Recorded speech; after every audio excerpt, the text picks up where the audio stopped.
नमस्कार, आप देख रहे हैं द रियल टॉक। आज हम बात करेंगे हिमाचल प्रदेश की उन परिस्थितियों की जिसकी वजह से राज्य सरकार को लगातार 4 दिनों तक कैबिनेट की बैठकें करनी पड़ी। तो आइए जानते हैं इसकी क्या वजह है और इसकी तह पर जाकर विश्लेषित करने की कोशिश करते हैं राज्य के तमाम राजनीतिक हालातों पर।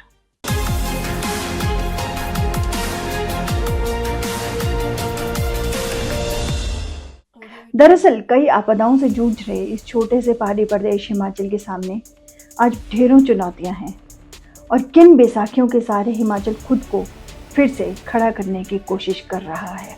28, 29, 30 और 31 जुलाई को लगातार सचिवालय में कांग्रेस सरकार ने कैबिनेट की बैठकें आयोजित की। ये संभवतः सत्ता के इस कार्यकाल में पहला ऐसा उदाहरण है जब 4 दिनों तक लगातार पूरी सरकार गहन मंथन और चिंतन में डूबी रही।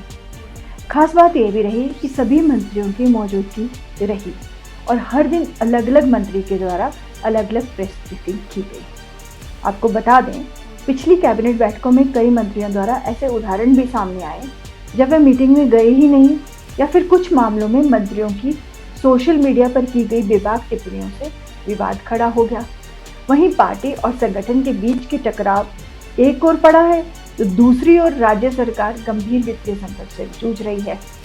ऐसी स्थिति में अब इवन चाहकर भी सरकार विकास के नए आयाम तय करने वाले बड़े लागत के फैसले नहीं ले पा रही। इन्हीं सब मजबूरियों के चलते मुख्यमंत्री ने भी अपनी कार्यप्रणाली को अब मंत्री सेंट्रिक बनाते हुए एक नई शुरुआत कर दी। इसमें ना कोई नाराज होगा और ना ही कोई विरोध की आवाज उठेगी। ऊपर से अब मानसून सत्र भी सिर पर है और विपक्ष के पास मुद्दों की कोई कमी नहीं है। इसी कड़ी में राज्यपाल को भी राज्य सरकार ने मर्सिडीज बेंज, जिसकी कीमत 92 लाख रुपए बताई जा रही है, की गाड़ी देकर खुश करने की कोशिश की है।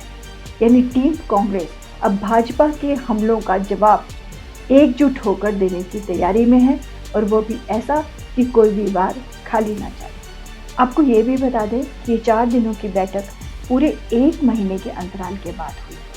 पिछली कैबिनेट बैठक 28 जून को आयोजित हुई थी। इसी बीच मुख्यमंत्री संभवतः स्वास्थ्य कारणों से पिछले कई दिनों से कार्यालय नहीं आए और अपने निवास से ही सभी कामकाज निपटा रहे थे। इसी के साथ कैबिनेट की बैठकों में करीब 100 से ज़्यादा एजेंडों पर चर्चा हुई और 4 से 5 बड़ी प्रेजेंटेशंस थी जिन पर सरकार के द्वारा कैबिनेट के द्वारा मंथन किया गया। आपदा प्रबंधन, सद्भावना, नशा निवारण, पुनर्वास आदि ऐसी जानकारियां शामिल थी जिन पर संबंधित मंत्रालयों से विस्तार से जानकारी मांगी गई थी। लेकिन अगर कैबिनेट के फैसलों पर गौर करें तो सार यही निकलता है कि खराब वित्तीय स्थिति इस समय सरकार की सबसे बड़ी चिंता का विषय बनी हुई है। दूसरी अहम बात यह है कि ऐसी स्थिति में आपदा प्रभावितों की मदद कैसे की जाए, यह सवाल कांग्रेस सरकार को लगातार परेशान कर रहा है। इसी कड़ी में कुछ अहम निर्णय लिए गए इसी कैबिनेट में, जैसे मुफ्त यात्री योजना के तहत हिम कार्ड बनाने के लिए राशि जारी करना, रिसोर्स मोबिलाइजेशन के लिए पावर कॉरपोरेशन लिमिटेड की लोन सीमा को मंजूरी देना, मिनी माइक्रो हाइड्रो प्रोजेक्ट्स में हिमाचल के शेयर सिक्योर करने के लिए उनके करारों को रद्द कर देना, या फिर सबसे बड़ा फैसला लॉटरी सिस्टम को दोबारा चालू करना। ये सभी फैसले मौजूदा वित्तीय संकट से उभरने और आपदा जैसी आपात स्थितियों से तत्काल निपटने के उपाय के रूप में लिए गए। जहाँ तक नियुक्तियों का सवाल है तो जो नई नौकरियां घोषित की गई हैं वो ऐसी हैं जिनमें राजकोष पर, ट्रेजरी पर ज़्यादा भार नहीं पड़े और जिन्हें प्लानिंग कैटेगरी में दर्शाया जा सके। इन तमाम प्रेजेंटेशंस और निर्णयों की जानकारी और कार्य मुख्य सचिव प्रबोध सक्सेना के द्वारा की गई, जो इस समय सरकार में कमांडर के तौर पर कार्य कर रहे हैं। इसके अलावा कैबिनेट में मुख्यमंत्री के करुणामूलक स्वभाव से जुड़े फैसले भी दिखाई दे रहे हैं। मसलन निराश्रितों को नौकरी का कोटा दिया जाना, करुणामूलक वर्गों को जॉब्स देना, विधवाओं की मदद और आपदा मुआवजा राशि को थोड़ा बढ़ा देना। इन सब के बीच हाईकोर्ट की टिप्पणी दिनों के बीच में एक चेतावनी देने वाली आई है। दरअसल ठेकेदारों के पैसों का भुगतान नहीं हो पाने के कारण हाई कोर्ट में सुनवाई चल रही थी। हाई कोर्ट ने सरकार से साफ कह दिया कि या तो भुगतान कीजिए वरना सरकार पर वित्तीय संकट की घोषणा की जा सकती है।